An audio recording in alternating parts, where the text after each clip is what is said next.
Pendengar Radio Republik Indonesia, hari ini saya Cantika Anjali sudah berada di Pengadilan Negeri Waikabubak, edisi hari Kamis 10 Oktober 2024. Dan hari ini pendengar kita akan membahas tentang permintaan kenaikan gaji dan tunjangan hakim sebesar 142% yang akhir-akhir ini menjadi sorotan publik belakangan ini. Dan hari ini kita sudah bersama dengan Hakim Pengadilan Negeri Waikabubak. Silakan perkenalkan diri Bapak. Ya, perkenalkan, nama saya Robin Pangerutan, sarjana hukum.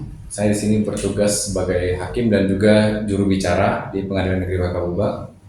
Yang hari ini juga akan kita jelaskan juga hal-hal mengenai tuntutan dari teman-teman ya.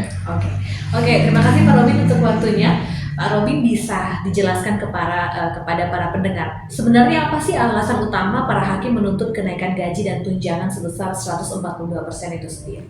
Nah, baik, terima kasih ya. Jadi perhitungan 142% itu terkait dengan inflasi ya, dari sejak tahun 2012 sampai saat ini. Jadi aturan penggajian kita itu ada diatur di dalam peraturan pemerintah nomor 94 tahun 2012, jadi kan sudah 12 tahun ya.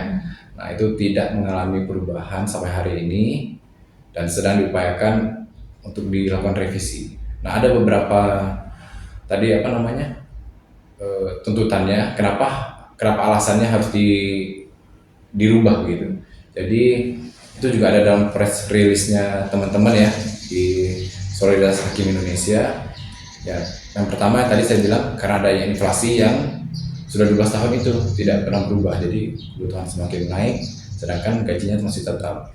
Kemudian adanya, nah kalau kita dengan PNS itu ada sedikit perbedaan. Jadi PNS itu ada namanya tunjangan kinerja, kita tidak ada. Nah, tunjangan kinerja mereka tuh naik terus setiap berkala ya. Nah, sedangkan kita tidak ada, jadi kita akhirnya disusul gitu. Jadi ya sama, kurang lebih sama, atau ada bahkan yang melebihi. Nah, selain itu juga ada, nah kita kan tersebar di beberapa daerah ya, kayak di hakim ini kan di kabupaten kota tuh ada. Sedangkan mungkin kita asalnya bukan dari sini, jadi perlu kita mungkin ada yang keluarga yang ditinggal atau yang bersama keluarga di sini juga. Nah, itu yang membuat kebutuhan juga semakin meningkat, terutama untuk yang keluarganya ditinggal di sana, karena kalau dibawa ke sini tentu biaya sangat mahal, jadi mereka akan pulang rutin gitu. Nah, biaya transportasi yang tinggi itu juga sebagai salah satu alasannya. Selanjutnya jaminan kesehatan maupun keamanan kita juga kurang terjamin ya. Tapi akhir-akhir ini para hakim sudah diberikan fasilitas kesehatan, jadi di luar BPJS. Tapi untuk keamanan kita hanya di persidangan saja. Tapi di luar persidangan kita tidak ada pengamanan. Itu yang menyebabkan tuntutan ini terjadi. Mungkin itu saja alasan-alasannya. Oke, berarti memang karena kebutuhan yang semakin meningkat dan kebutuhan keluarga, inflasi yang terjadi di Indonesia kita ini. Baik, Pak Robin, sebenarnya apa sih perbedaan gaji di Indonesia sendiri para hakim dengan negara-negara lain mungkin perbedaannya? Baik, jadi kalau berdasarkan PP tersebut ya, PP 94 tahun 2012, ada beberapa komponennya. Ya, mungkin saya bisa bacakan di pasal 2 ya.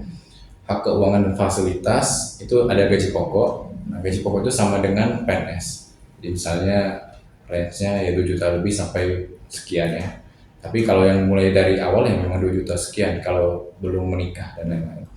Kemudian ada tunjangan jabatan, itu yang sedang diperjuangkan itu oleh teman-teman kita, itu salah satunya. Ya. Kemudian rumah negara. Rumah negara itu saat ini namanya kita sering sebut rumah dinas. Jadi kalau tidak ada dapat rumah dinas, kita diberikan kompensasi gitu ya. Tapi itu untuk menyewa rumah. Jadi perbedaannya kalau di Indonesia memang kita gaji total pendapatan per bulan itu sekitar 13 sampai 14 juta. Tapi kalau dibandingkan di luar negeri itu mungkin bisa 3-4 kali lipatnya. Nah, itu yang membedakannya. Tapi perlu diingat juga bahwa gaji segitu yang tadi saya bilang dengan naikkan terutama transportasi ya. Kita di sini jauh dari keluarga, sekali kita pulang ya tabungan kita habis ya. Jadi kita seperti hanya menabung hanya untuk pulang saja. Nah, itu yang menyebabkan ada ketimpangan gitu ya. Betul sekali. Apalagi hakim ini tersebar di seluruh daerah yang ada di negara Indonesia. Nah, Pak Robin, sebenarnya apa sih dampak yang mungkin terjadi jika memang seandainya nanti tuntutan kenaikan gaji dan tunjangan ini tidak dipenuhi? Ya, kita berharap dipenuhi ya. Ya, amin. Tapi apabila memang tidak dipenuhi, pasti ada langkah-langkah terutama dari Mahkamah Agung ataupun kita juga ada seperti Ikatan Hakim Indonesia namanya IKHI ya. Itu tentu akan mendorong. Jadi yang pimpinan-pimpinan kita kami percaya juga akan mendorong untuk dikabulkannya tuntutan-tuntutan ini. Nah, mungkin saat ini juga sedang sudah disetujui ya namanya RPP ya, rancangan peraturan pemerintah itu sudah berproses. Yang mudah-mudahan kami optimis itu pasti akan disetujui meskipun tuntutan yang 142% itu tuntutannya. Nanti disetujui berapa kita belum tahu. Jadi belum tentu sebesar itu. Ya paling tidak dari kita adalah perubahan dari yang sebelumnya. Oke, Pak Rubin, sebenarnya boleh dijelaskan kepada para pendengar nih, undang-undang mana sih yang menjadi dasar hukum bagi tuntutan kenaikan gaji dan tunjangan ini sendiri? Dan apakah memang ada pasal atau ayat yang secara eksplisit mengatur tentang mekanisme penyesuaian gaji dan tunjangan hakim? Jadi yang tadi, yang peraturan pemerintah nomor 94 tahun 2012, kemudian ada juga putusan tahun 2018 itu putusan itu ya peninjauan begitu ya. Nah itu yang menjadi dasar hukumnya. Itu menjadi dasar hukum untuk dilakukan revisi. Kemudian tadi mengenai pasal ya, nah, itu ada di pasal 2 tadi ya. Saya bacakan di pasal 2 mengenai hak-haknya. Tapi kalau mengenai reviewnya itu tidak ada. Makanya dia tidak, hanya berdasarkan tadi perhitungan inflasi itu saja. Jadi kedepannya diharapkan mungkin ada pasal yang mengatur tentang review secara berkala. Iya, agar lebih jelas ya Pak Robin. Iya, agar jelas. Jadi hal-hal yang seperti ini kita tidak perlu lagi lakukan ya, karena sudah dijamin oleh negara. Oke, betul, setuju Pak Robin. Nah, Pak Robin, sebenarnya kenaikan gaji dan tunjangan ini apakah nanti akan berdampak pada tugas yang dilakukan oleh hakim di setiap daerah di Indonesia? Seperti apa sih dampaknya? Apakah sangat besar atau biasa saja sebenarnya Pak Robin? Kalau kita harus bedakan ya antara tadi pelaksanaan tugas dan integritas dan juga kenaikan kesejahteraan.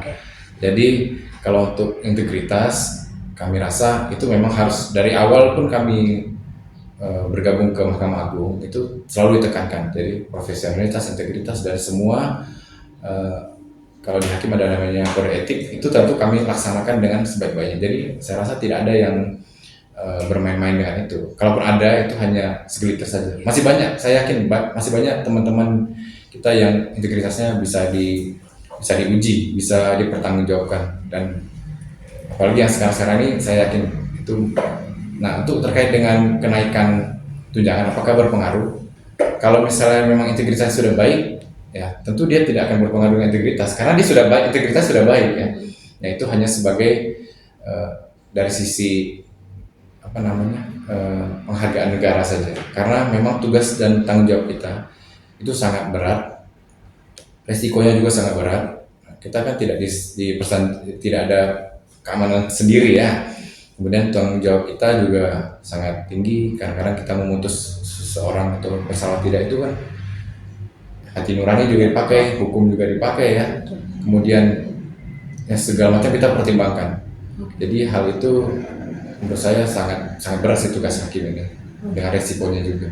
Iya, jadi memang pendengar tuntutan ini bukan untuk meningkatkan integritas. Integritas itu sudah ada, cuma untuk sebagai penghargaan negara kepada para hakim yang memang tugasnya sangat berat ya Pak Robin di sini.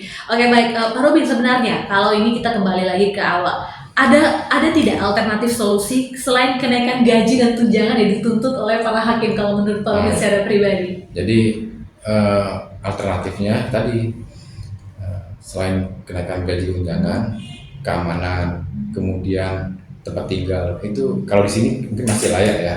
Kalau sering lihat di pengadilan negeri Papua ya mungkin masih layak lah rumahnya. Tapi ada beberapa tempat itu sangat jauh dari layak, bahkan tidak ada. sehingga dia harus cari kos, cari kontrakan. Itu menurut saya itu harus dibenahi karena kita ditugaskan di sini untuk menjadi hakim, untuk melayani masyarakat terutama ya, untuk menjaga juga bukan keamanan ya, tapi menciptakan suasana itu akhirnya menjadi aman ya. Nah itu menurut saya kalau misalnya tidak diberikan rumah atau keamanan itu memang itu harus dipikirkan sih oleh negara.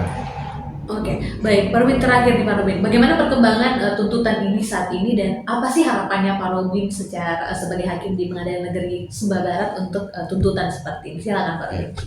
Jadi pada saat ini teman-teman juga masih berjuang, pimpinan kita di Mahkamah Agung dan IKHI juga berjuang, semuanya kita berjuang.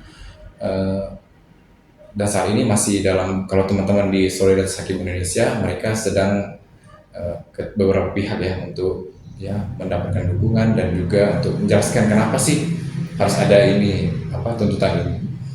Nah harapannya dari kami tentu kita semua bisa kompak gitu ya, bisa kompak sehingga apa yang kita cita-citakan selama ini, keadilan buat semuanya, buat masyarakat, buat penegak hukum itu sendiri, buat kita semua di Mahkamah Agung itu bisa terwujud. Dan juga kita juga harus mempertimbangkan juga di keadilan di masyarakat juga. Jadi tidak hanya sebatas kita ego kita mau naik gaji, mau naik kesejahteraan, tapi di lain sisi kita mengabaikan hak masyarakat itu juga kurang tepat menurut saya. Jadi kita sama-sama bangkit, berdiri sama-sama begitu. Oke, baik, terima kasih Pak Robin dan semoga sukses selalu, semoga tuntutan ini nanti akan hasilnya baik untuk semua pihak. Pendengar, itu tadi perbincangan kita bersama Hakim Pengadilan Negeri Sumba Barat, Waikabubak, bersama Pak Robin terkait tentang tuntutan kenaikan gaji dan tunjangan. Tetap bersama kami pendengar di RRSP Sumba FM 96,9 MHz.